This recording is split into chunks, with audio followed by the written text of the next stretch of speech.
భద్రాద్రి కొత్తగూడెం జిల్లా కేంద్రాల్లో సింగరేణి కార్మికులకు సొంతింటి కళ నెరవేర్చాలని, ఇన్కమ్ ట్యాక్స్ ను తీసివేయాలని, మెడికల్ అటెండెన్స్ రూల్స్ ను మార్చాలని, మారుపేర్ల అంశంతో పాటు 25 వివిధ సమస్యలను పరిష్కరించాలని కొత్తగూడెం ఏరియా జనరల్ మేనేజర్ కార్యాలయం ఎదుట ఐఎన్టీయూసీ ఆధ్వర్యంలో సింగరేణి కార్మికుల ధర్నా నిర్వహించారు. ఈ సందర్భంగా ఐఎన్టీయూసీ నాయకులు రజక్ మాట్లాడుతూ మెడికల్ అటెండెన్స్ రూల్స్ మార్చాలని, సింగరేణి కార్మికులకు సొంతింటి కళను సాకారం చేయాలన్నారు. పెండింగ్ లో ఉన్న పలు పేర్లను అంశాలను సత్వరమే పరిష్కరించాలని డిమాండ్ చేశారు. సత్తుపల్లి వర్క్ షాప్ లో మౌలిక సదుపాయాలతో పాటు క్యాంటీన్ సదుపాయం కల్పించాలన్నారు.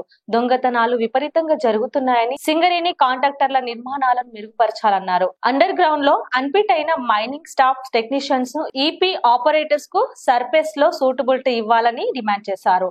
నూతన బొగ్గు బావులను తీసుకురావాల్సిన ఆవశ్యకత ఎంతైనా ఉందని, నూతన బదిలీ విధానం రద్దు చేయాలని, మెరుగైన క్యాడర్ స్కీమ్ అమలు చేయాలన్నారు. డిస్మిస్ కార్మికులకు మరో అవకాశం ఇవ్వాలని కోరారు. మహిళా కార్మికుల కోసం అన్ని మైన్స్ డిపార్ట్మెంట్ లో ఓసీలతో మౌలిక సదుపాయాలు కల్పించాలని డిమాండ్ చేశారు. కొత్తగూడెంలోని ప్రధాన ఆసుపత్రిలో అన్ని రకాల వైద్యులను ఏర్పాటు చేయాలని, నాణ్యమైన మందులు ఇవ్వాలని కోరారు. డిఎల్ కార్మికులకు సమాన పనిని సమాన వేతనం ఇవ్వాలని, రిటైర్మెంట్ అయిన రోజునే కార్మికులకు అన్ని అవుట్ఫిట్స్ ఇవ్వాలని కోరారు.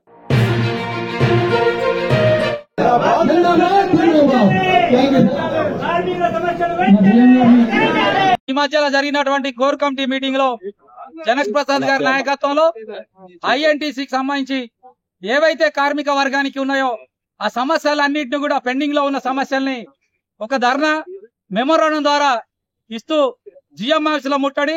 మొదట మైన్స్ అండ్ డిపార్ట్మెంట్లలో 7వ తారీఖు గురువారం మైన్స్ అండ్ డిపార్ట్మెంట్ లో నల్లబార్జీల నిరసన, అదే విధంగా మెమోరాండాలు ఇవ్వడం జరిగింది. ఇవాళ అన్ని జిఎం ఏరియాలలో జిఎం ఆఫీసులలో ధర్నా చేస్తూ మెమోరాండా ఇచ్చే విధంగా ఏర్పాట్లు జరిగినాయి. ఈ యొక్క కార్యక్రమంలో పాల్గొన్న ప్రతి ఒక్కరికి పేరు పేరున నమస్కారాలు తెలియజేస్తూ, మన నాయకులు జనక్ ప్రసాద్ గారు ఇచ్చిన పిలుపు మేరకు కార్మికులకు ఉన్నటువంటి సొంతింటి పథకాన్ని, అదే విధంగా పెర్క్స్ పై మాఫీకి సంబంధించి గతంలో ఏదైతే కోల్ ఇండియాలో ఇస్తున్నారో ఇక్కడ సింగరేణి అధికారులకు ఇస్తున్నారో మన కార్మిక వర్గానికి కూడా ఇవ్వాలని కోరడం జరిగింది. అదే విధంగా కొత్త క్వార్టర్స్ నిర్మాణం, పెండింగ్ లో ఉన్నటువంటి క్యాడర్ స్కీమ్ అంశాలను కూడా ఇందులో పొందుపరచడం జరిగింది. అదే విధంగా లాభాల వాటాకు సంబంధించి గత సంవత్సరం కన్నా ముందే అధికంగా ఇస్తూ లాభాల వాటను త్వరితగతిన ప్రకటించాలని కోరడం జరిగింది.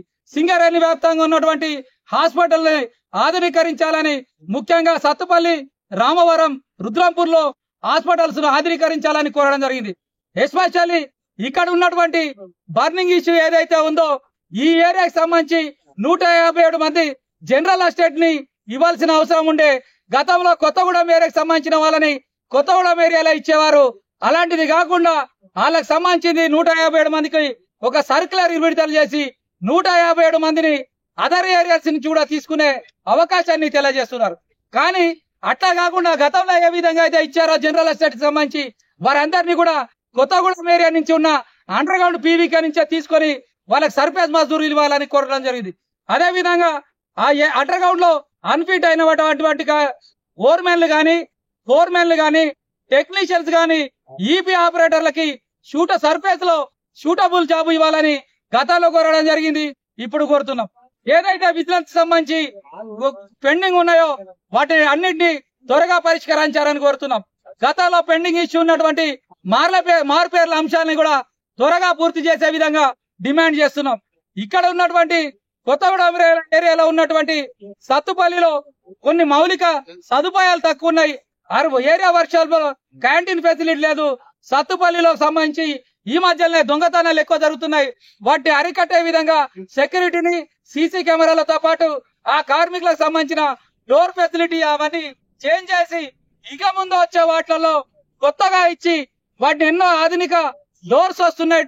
ఇవన్నింటినీ ఫుల్ఫిల్ చేయాల్సిన అవసరం ఉందని గతంలో చెప్పాం, ఇప్పుడు కూడా చెప్తున్నాం. అదే విధంగా కొత్త బావులు తీసుకురావాలని గతంలో డిమాండ్ చేశాం. రేవంత్ రెడ్డి గారి ప్రభుత్వం వచ్చిన తర్వాత మన జనక్ ప్రసాద్ గారి చొరవతో మన బట్టి గారిని, పొంగిలేటి గారిని అందరినీ కలుపుకొని ఈ మధ్య కాలంలో 9 బ్లాక్ ఓపెన్ చేయడం జరిగింది. ఈ మధ్య కాలంలో 19వ తారీఖు, మొన్న 5వ తారీఖు వీకే ఓసీపీ, 19వ తారీఖు పూర్తి స్థాయిలో వీకే ఓసీపీ ఓపెన్ అవుతుంది. గతంలో ఇచ్చిన ఏదైతే శ్రావరపల్లి కావచ్చు, సత్తుపల్లి కావచ్చు, కళ్యాణగని కావచ్చు, కోయగూడెం కావచ్చు, ఇవన్నీ ఈ గతంలో ఎంఎండిఆర్ చట్టం కింద బయటికి ఇచ్చిన వాటిని కూడా సింగరేణి మోనోపల్లి సింగరేణికే ఇచ్చే విధంగా చూసి ఇక్కడ కార్మిక కుటుంబాల్ని కాపాడాలని కోరడం జరుగుతుంది. ఏదైతే కనీస పనికి కనీస వేతనం కాంట్రాక్ట్ లేబర్ కి ఇవ్వాలని కోరుతున్నామో అదే విధంగా కాంట్రాక్ట్ కార్మికులకు కూడా ఖాళీగా ఉన్న క్వార్టర్స్ ను పీనల్ రేట్ తో పాటు ఏదైనా రెంటో లేక నామినల్ బేసిస్ గా ఇచ్చే విధంగా చూడాలని కోరడం జరుగుతుంది. ఈ కొత్తగూడలో ఉన్నటువంటి ఏ ఇష్యూ అయినా ఐఎన్టీసీ పారదర్శకత పనిచేస్తుంది, కార్మికుల సమస్యలు పరిష్కరిస్తుందని ఈ వేదిక నుంచి తెలియజేస్తూ కార్మికుల పరిష్కారానికి మనతో పాటు మన పెద్దలు జనప్రసాద్ గారు, త్యాగరాజు గారు విశేషమైన కృషి చేస్తున్నారు. వారికి మనందరి తరపున కృతజ్ఞత తెలియజేస్తూనే ఈ సమస్యలు పరిష్కారం కాకపోతే దీన్ని ముఖ్యమంత్రి గారి దృష్టికి తీసుకెళ్తామని తెలియజేస్తూ ఈ అవకాశం ఇచ్చినటువంటి ఆర్గనైజర్స్ కి పేరు పేరున నమస్కారాలు తెలియజేస్తూ ముగిస్తాం. జై సింగరేణి, జై తెలంగాణ, జై హింద్. Thank you. లైక్ చేయండి, షేర్ చేయండి, సబ్స్క్రైబ్ చేయండి. మరిన్ని వీడియోల కోసం బెల్ సింబల్ పై క్లిక్ చేయండి.